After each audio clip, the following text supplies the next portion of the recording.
Shalom saudara yang terkasih di dalam Tuhan Yesus Kristus. Kembali kita akan mendengarkan renungan pada hari ini, Minggu 10 April 2022, dengan judul Jadilah Teladan. Asa melakukan apa yang benar di mata Tuhan seperti Daud, bapa leluhurnya. 1 Raja-Raja pasal 15 ayat yang ke-11.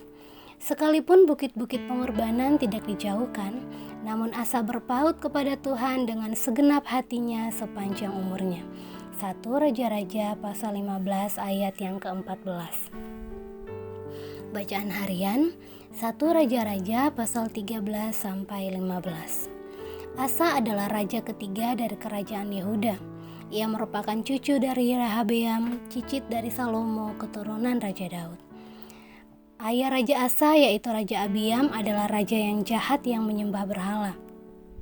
Ketika Asa menjadi raja, ia mulai membersihkan kerajaan Yehuda. Ia juga mendorong rakyatnya untuk mencari Tuhan dan mentaati firman Tuhan. Terdapat pencapaian-pencapaian rohani di seluruh kehidupan Asa. Dalam 1 Raja-Raja pasal 15 ayat yang ke-11 mengatakan bahwa Asa melakukan seperti yang dilakukan bapa leluhurnya Daud dan melakukan apa yang benar di mata Tuhan, yaitu dengan menyingkirkan semua hal yang tidak menyenangkan Tuhan. Ia menyingkirkan pelacuran bakti dari negeri itu dan menjauhkan segala berhala. Kita dapat melihat kegigihan Asa untuk membangkitkan Yehuda. Ia bahkan memecat neneknya dari pangkat ibu suri karena ia melupakan Tuhan dan berpaling untuk menyembah berhala-berhala. Penilaian yang diberikan untuk Asa adalah apa yang dilakukannya sudah benar di hadapan Tuhan, bahkan hati Asa berpaut atau setia kepada Tuhan sepanjang umurnya. Dalam hal sikap hati Asa terhadap Tuhan, Alkitab menuliskan hal yang positif karena Raja Asa mempunyai hati yang setia dan fokus selalu terpaut kepada Tuhan. Dari sikap positif Raja Asa kita dapat belajar dan meladani untuk menjauhi hal-hal yang tidak berkenan di hadapan Tuhan secara tegas. Jangan kita menjadi orang yang gampangan dan menganggap remeh ketika menghadapi dosa. Kita harus tegas karena kita memiliki Tuhan yang lebih kuat dan sanggup mengampuni setiap dosa kita.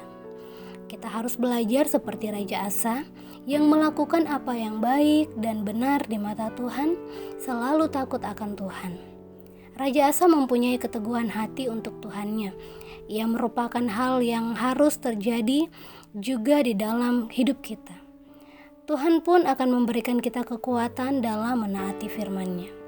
Tuhan akan selalu menjaga kita sehingga kemanapun kita melangkah, kita harus selalu terpaut dengan Tuhan.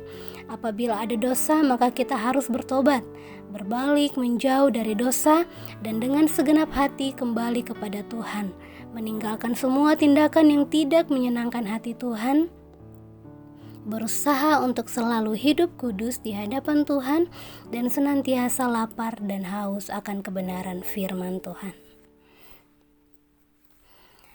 Refleksi, dalam setiap perilaku dan sikap hidup kita, sudahkah kita belajar seperti Raja Asa yang selalu taat dan menyenangkan hati Tuhan? Selalu mencari Tuhan dan melakukan apa yang baik dan berkenan di hadapan Tuhan? Apabila saat ini sedang berada dalam lumpur dosa, segeralah bertobat dan menjauh dari dosa dan mintalah pemulihan dari Tuhan. Power statement. Jadilah teladan bagi orang-orang percaya dalam perkataanmu, dalam tingkah lakumu, dalam kasihmu, dalam kesetiaanmu, dan dalam kesucianmu. 1 Timotius pasal 4 ayat 12b. Mari kita berdoa.